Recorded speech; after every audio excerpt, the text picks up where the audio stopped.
In the movie The Matrix, the lead character Neo is faced with a decision. Will he take the red pill or the blue pill?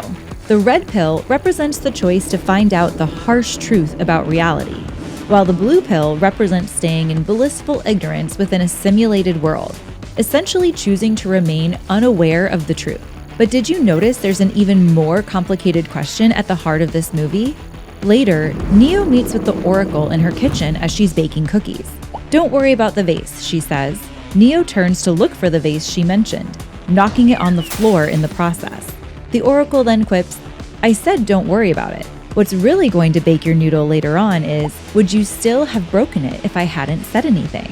Throughout the movie, you are left wondering which characters are free if their choices are predetermined or programmed into them. If someone knows the choices you'll make in the future, does that mean you don't really have a choice? And if that future-seeing someone is also interacting with you today, does that mean they are somehow the only one making a free choice about your life? These philosophical questions and themes of obedience, reality, and free will are at the core of the entire Matrix franchise. But these questions have deep roots spanning throughout history, even in ancient Greece, where people were wrestling with similar concepts. As far back as the 8th century BC, we can read works like Homer's Odyssey and find this concept of muia, often translated as fate or destiny, which represents a force that dictates inevitable outcomes in the world. But Homer's characters are still responsible for their choices and actions, even though the weight of their fate is ultimately inescapable. Socrates argued that knowledge leads to virtuous choices. For Socrates, there is a level of free will we all have, but our choices might be limited by ignorance. But 750 years after Socrates, in the late 4th and early 5th centuries, St. Augustine of Hippo was also thinking and writing extensively about free will.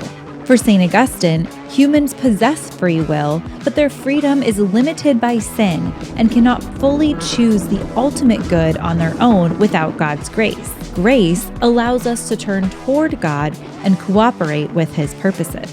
Later, during the Enlightenment in the 17th and 18th centuries, philosophers like Descartes and Kant would further explore free will as central to human existence. Descartes wrestled with the idea that the human body was governed by predetermined mechanical laws, but the immaterial soul meant it remained free and capable of choice.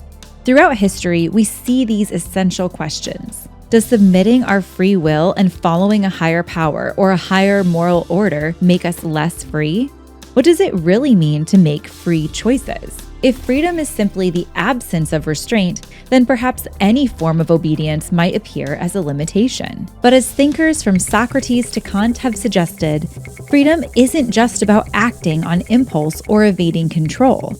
It's about aligning ourselves with what is good, true, and meaningful. This is where St. Thomas Aquinas' bow and arrow might be helpful. According to Aquinas, we do have free will, and we are actually free to make our own decisions. But St. Thomas Aquinas makes an important distinction between freedom of choice and true freedom.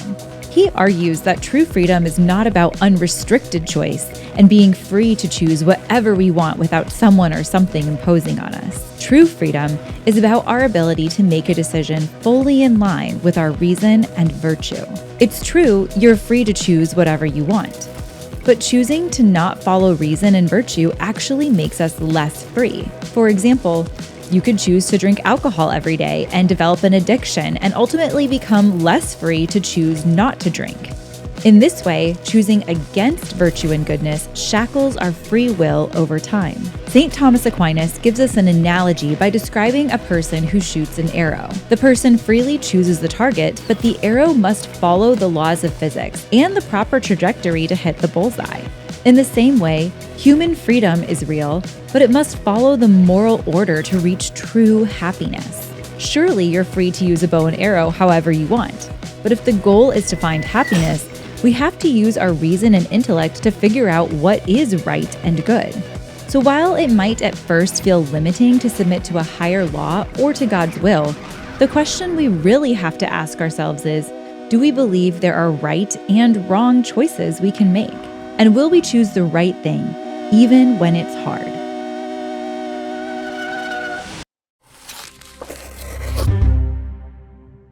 This is the Catechism of the Catholic Church. It's the official summary written by the Church of everything Catholics believe. But if the contents of this catechism are unlocked, it can change the world.